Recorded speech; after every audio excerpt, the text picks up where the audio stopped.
Hello students. So today I will discuss with you the another method which is called as two-phase method or to solve the LPP. So in previous lecture we are discussed about the BIGIM method.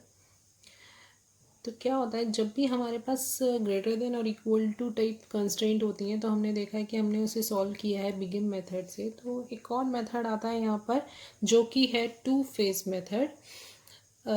तो two phase method भी हम जो use कर रहे हैं वो किसके लिए कर रहे हैं, जब हमें आर्टिफिशियल वेरिएबल्स को हैंडल करना है।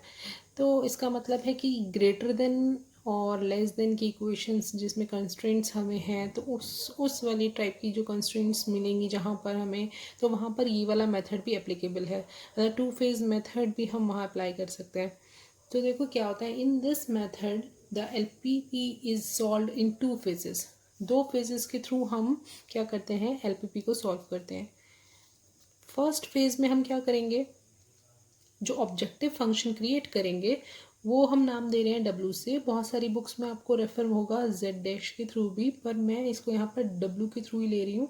तो हम एक ऑब्जेक्टिव फंक्शन क्रिएट करेंगे which is the sum of all artificial variables. देखो अब क्योंकि हम सिर्फ ग्रेटर देन और इक्वल टू टाइप कंस्ट्रेंट्स के लिए ही इस तरह की प्रॉब्लम को सॉल्व कर रहे हैं, तो उनमें आर्टिफिशियल वेरिएबल्स तो आएंगे ही। तो उसमें क्या होगा कि हम जो है एक नया ऑब्जेक्टिव फंक्शन क्रिएट करेंगे जो केवल सम होगा किसका, आर्टिफिशियल वेरिएबल्स का। तो जो this new objective function is the then minimized subject to the constraint of the given original problem using simplex method.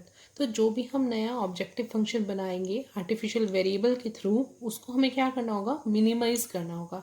तो यहाँ पर एक बात आती है कि अगर आपकी प्रॉब्लम चाहे मैक्सिमाइजेशन की हो चाहे मिनिमाइजेशन की हो, आपको क्या करना है, जो फेज फर्स्ट है हमारा उसमें हमें सिर्फ आर्टिफिशियल वेरिएबल्स लेने हैं ऑब्जेक्टिव फंक्शंस में। बाकी चाहे वो स्लैक हो, सरप्लस हो, और जो वेरिएबल्स हम यूज़ कर रहे हैं वो उन सब के कोफिशिएंट्स हम ऑब्जेक्टिव फंक्शन में ज़ीरो लेके चलेंगे। ठीक है, सिर्फ आर्टिफिशियल वेरिएबल को कंसिडर करेंगे। तो फेज़ वन में क्या होगा, जब हम फेज़ वन को सॉल्व करेंगे तो क्योंकि हमारे चाहे मैक्सिमाइजेशन की प्रॉब्लम है चाहे मिनिमाइजेशन की है, हमें इस फेज़ वन में जो ऑब्जेक्टिव फंक्शन बनाना है वो केवल कैसा होगा, मिनिमाइज का होगा। तो हमें वहाँ मिनिमाइजेशन की प्रॉब्लम को सॉल्व करना होगा।